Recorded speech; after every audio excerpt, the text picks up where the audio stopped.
Episode 117. One of the storage pouches contained only 2 low-grade magic tools and 2 mid-grade ones, with not a single high-grade magic tool in sight. This discovery left Han Li puzzled for quite a while, and he couldn't help but sigh with feeling. The difference in wealth between a regular disciple and an elite disciple is truly night and day. With all these storage pouches, not a single top-tier magic tool. No wonder that bearded guy was completely helpless when my earth prison technique trapped him. He could only watch as I crushed him with my golden light brick. Han Li thought about the sheer number of top-tier magic tools that Duao Bao Nu and Feng Yue possessed, and couldn't help but feel a wave of helplessness at the poverty of the average disciple. No wonder people see my shallow cultivation and immediately assume I'm weak and easy to bully. They never even consider that I might have powerful magic tools. So that's why high-quality magic tools are so rare for ordinary disciples. Now I finally understand why so many of them got so excited that day in Yellow Maple Valley's assembly hall when they heard they'd be getting top-grade magic tools. It seems Yellow Maple Valley treats us small fry disciples rather well, all things considered.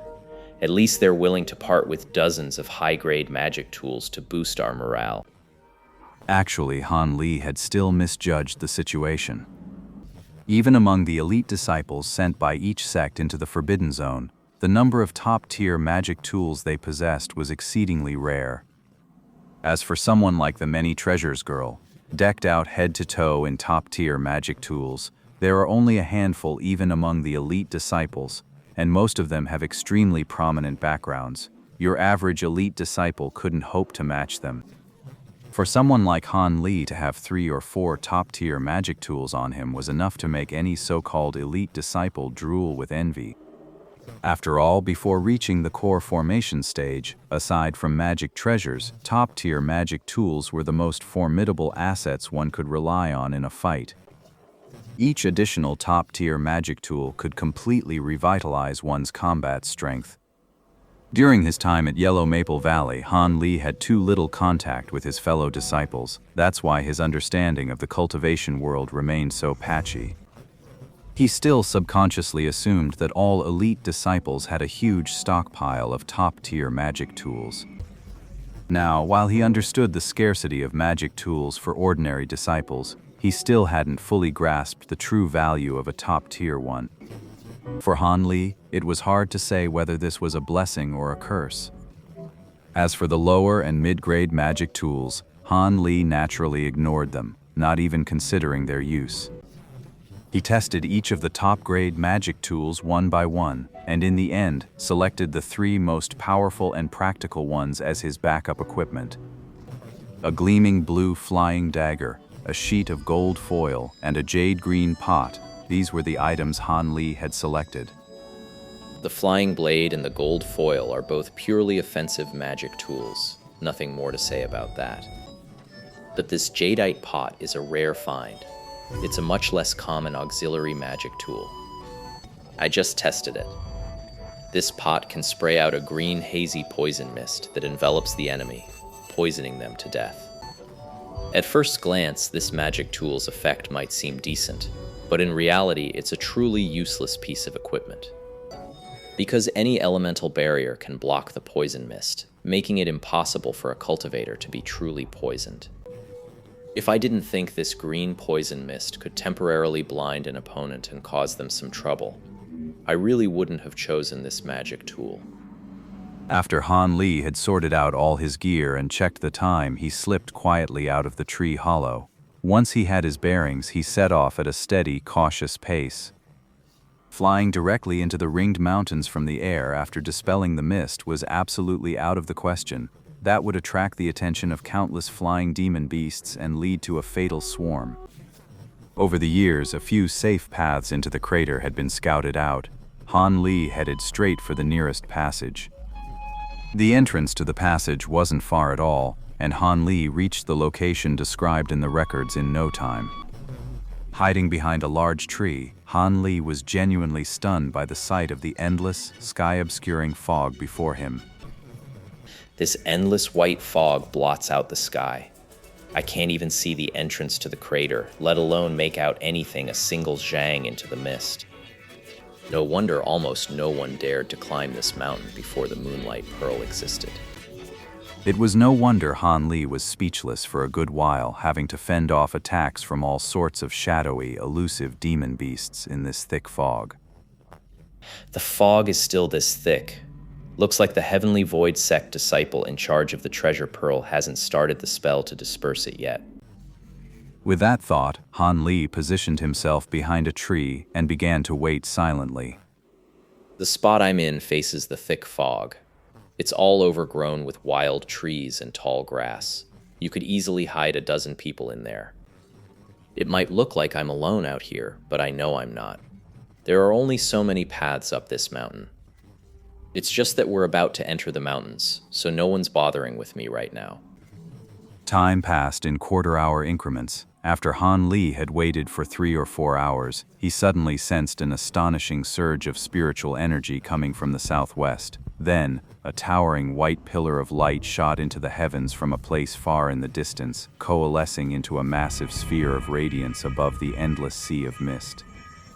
The sphere had formed, yet the pillar of light showed no sign of stopping. It continued to pour energy into the orb, which grew larger and more blinding with each passing moment, until it resembled a newborn sun, impossible to look upon directly. A moment later, the pillar of light vanished abruptly, leaving only the colossal, radiant sphere hovering high in the sky. But the light sphere's existence was pitifully brief. In the blink of an eye, it began to twist and distort, its surface dimpling and bulging like dough. Han Li, who witnessed this, was stunned, his jaw hanging slack and forgotten. With a deafening, earth-shaking boom, the colossal light sphere finally exploded high in the sky. It shattered into countless beautiful, fist-sized points of light that drifted down, raining upon the vast sea of mist below like a spectacularly brilliant shower of radiance.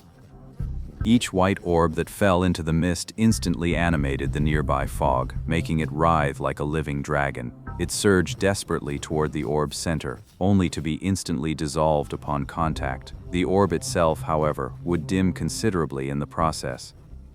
As more light spheres made contact with the thick fog, the entire mist zone erupted into a scene as terrifying as a mountain collapsing and a sea roaring. All the mist churned and boiled without end, like a colossal demon beast fighting a desperate, cornered battle. Han Li's eyes didn't even blink as he stared fixedly at the spectacle. Is this the true power of a high-level magic treasure? After a fierce struggle with the light sphere, the dense fog finally began to thin. For the first time, the towering, menacing silhouette of the crater rim appeared before Han Li and the others. It's so huge. This was the collective gasp of everyone who saw the ring-shaped mountain clearly, and Han Li was no exception. The section of the ring mountain before Han Li was indeed terrifyingly high. Its peak soared into the clouds. Its base was a tangle of jagged rocks and sheer cliffs, all blanketed by towering ancient trees. On either side, the perilous terrain stretched on without end. It stretched on without end, with only the ridge facing Han Li's side offering a gentler slope. This must be the so-called path up the mountain. From deep within the mountains, the faint, mournful howls of demonic beasts echoed, sending a chill down the spine. Han Li was still staring in a daze when a yellow figure shot like an arrow from the grass beside him, darting into the pitch-black mountains and vanishing from sight. This move seemed to trigger the nerves of everyone lying in wait. Immediately, several more figures burst out and sprinted forward together. Just before they entered the woods, the group spread out slightly, each slipping into the ring-shaped mountain from a different point. Han Li, however, did not emerge. No rush. I need to see who else chose the same path into the mountains as I did. In short order, 3 figures emerged. A cold-faced youth in blue, a white-haired elder in Taoist robes, and a stunningly beautiful young woman in green. With unspoken coordination, they each chose a different entry point and slipped into the forest ahead. Han Li waited for nearly another quarter of an hour. Seeing no one else appear, he sorted his belongings, chose a direction no one had yet entered, and slipped inside. But no sooner had Han Li left than the ugly man Zhong Hu appeared at the mouth of the passage. He stared at the dark path leading up the mountain and let out a few cold laughs. Zhong Hu released over a dozen yellow specks from his person, sending them flying into the mountain forest. Only then did he follow after them, in no particular hurry. Outside the Forbidden Land, at the entrance, the guardians left behind by the 7 great sects watched the direction of the Forbidden Zone with growing concern. Among them was Han Li's Master Li. It was hard to say whether he was more worried about his own disciples' mission or about his own bet. And the core formation Taoist from the Clear Void Valley wasn't faring much better. The bet was a sure thing, but that damned Elder Kyong had to stick his nose in. Now I'm the one left feeling uneasy. If I'd known it would come to this, I never would have wagered that Bloodline Python inner core. That Bloodline Serpent core, I spent nearly my entire fortune to get my hands on it. To just talk it away and lose it like that, even with the highest mental fortitude, I'd probably be lying awake at night, heart aching for years to come. The Taoist priest stole a glance at the only person in the crowd who remained perfectly composed, the Concealing Moon Sect's team leader, a young woman known as the Rainbow Skirt Immortal. As the only woman among the 7 core formation experts, Fairy Ni Chung should by rights be the most concerned. But ever since the 7 sects disciples entered the Forbidden Zone, she's never shown a hint of worry. She's been chatting and laughing with the others the whole time, as if she has complete confidence in the disciples the Concealing Moon Sect sent this time, with no need to trouble herself at all. She's all smiles, and that old freak Kyong was so confident when he made the bet. Could there be some scheme at play here? Oh no. In that case, won't my Bloodline Jiao inner core just become someone else's prize? As he thought it over, the look of worry on Fuyunzi's face grew deeper and deeper. To an outsider, he looked genuinely worried sick about the disciples from his own sect inside the forbidden area. A short while later, the Taoist priest could finally bear it no longer. When no one was looking, he quietly sidled up to Ancestor Li, who was standing in another spot. Master Li, the disciples your Yellow Maple Valley sent this time, they're pretty capable, right?